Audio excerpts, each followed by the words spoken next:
Shalom, terima kasih sudah meluangkan waktu sejenak di tengah kesibukan saudara untuk mendengar dan merenungkan kebenaran firman Tuhan. Doa kami agar waktu ini menjadi waktu yang menyegarkan jiwa kita. Topik renungan kita sepanjang minggu ini adalah berhentilah merendahkan orang lain. Bagian firman Tuhan yang menjadi fokus perenungan kita adalah Roma 12 ayat 10, terjemahan baru 2, yang berbunyi demikian. Hendaklah kamu saling mengasihi sebagai saudara dan saling mendahului dalam memberi hormat. Jemaat yang terkasih di dalam Tuhan, di dunia ini, rasanya sudah menjadi hal yang lumrah jika kita menuntut untuk dihormati. Kita merasa berhak dihormati karena usia kita lebih tua, jabatan kita lebih tinggi, atau pengalaman kita lebih banyak. Akibatnya, ketika ada orang yang kedudukannya berada di bawah kita, sangat mudah bagi kita untuk memandang rendah mereka. Kita merasa mereka tidak setara dengan kita. Namun kekristenan menawarkan cara hidup yang bertolak belakang dengan kebiasaan dunia. Bukannya menuntut untuk dihormati, kita justru dipanggil untuk berlomba memberi hormat.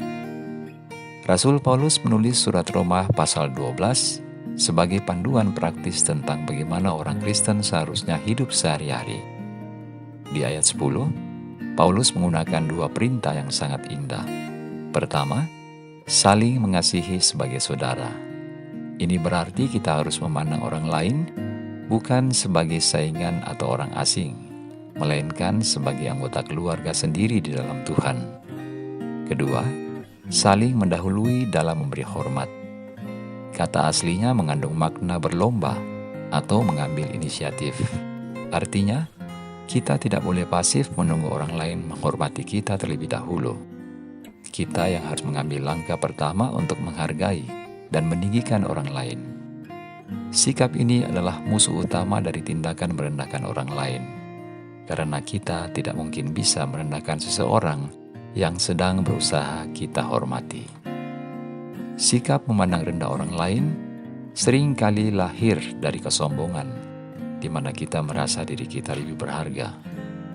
Paulus mengajak kita membongkar kesombongan itu dengan satu tindakan nyata. Ambillah inisiatif untuk memberi hormat.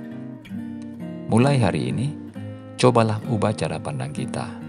Saat melihat bawahan di tempat kerja, jangan pandang mereka sebagai alat pencetak uang, tapi hormatilah mereka sebagai rekan yang berharga.